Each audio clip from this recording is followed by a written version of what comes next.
Salvete omnes. So one of the things that I really love about teaching is being able to communicate and share with you all the things that we love. And unfortunately this year we haven't really had a chance to do that.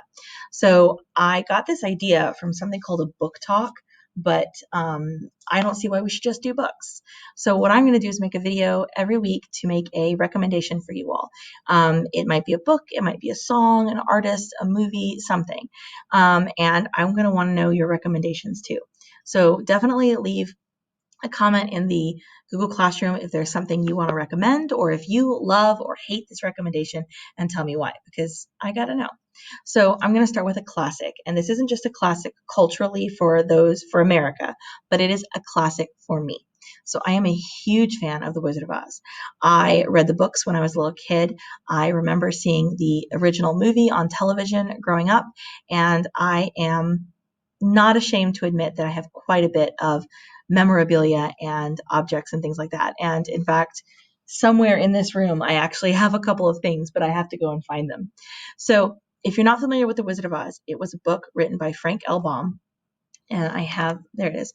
It was a book written by, L. Frank Baum in 1900. And it is about a girl who goes to this alternate universe or alternate world via a tornado. And in that world, she encounters all of these different people and animals and magical creatures. And it's all about her journey back home. So I remember reading this as a kid, but particularly watching the original film. So the film is awesome for a number of reasons. The first being that it was actually the first film made in color. So this is a black and white still, and here it is in color. It was the first film made in color in 1939. It starts out in kind of black and white sepia, which is like a brownish tone, and then it comes to color when she arrives in the magical land of Oz. So the girl with the pigtails is Dorothy, and then those three other characters are the three guides that she has through her adventures. So from left to right, we have the Tin Man, we have the Scarecrow, and we have the Cowardly Lion. Now, if I had to sum this up in a genre, it's kind of fantasy, kind of adventure, maybe even a little bit horror. In fact, the original movie was so scary that a lot of kids left the theater crying.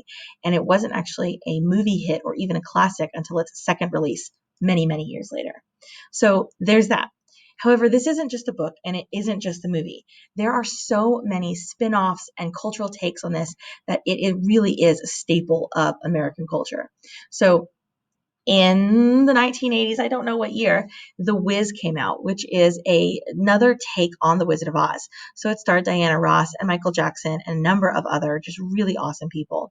And it is their take on the story of The Wizard of Oz. So Dorothy, and it's the same storyline. She ends up in this alternate world making through these journeys, but the music is different in this.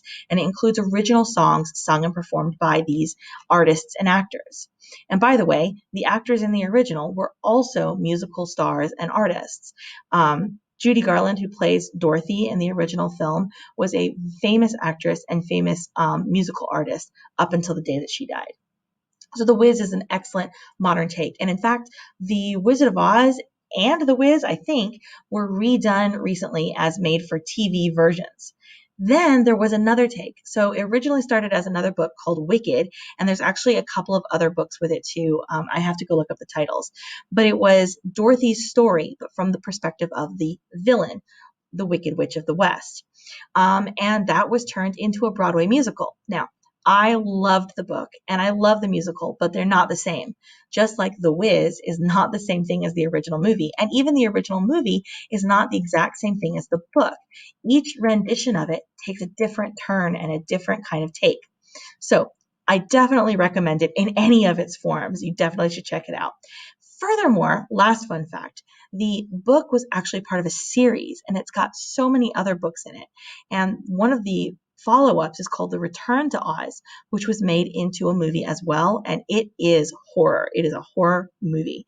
It is so well done. So that's my recommendation for this week. Give it a try. Check it out. Let me know what you think. And I'll give you another one next week.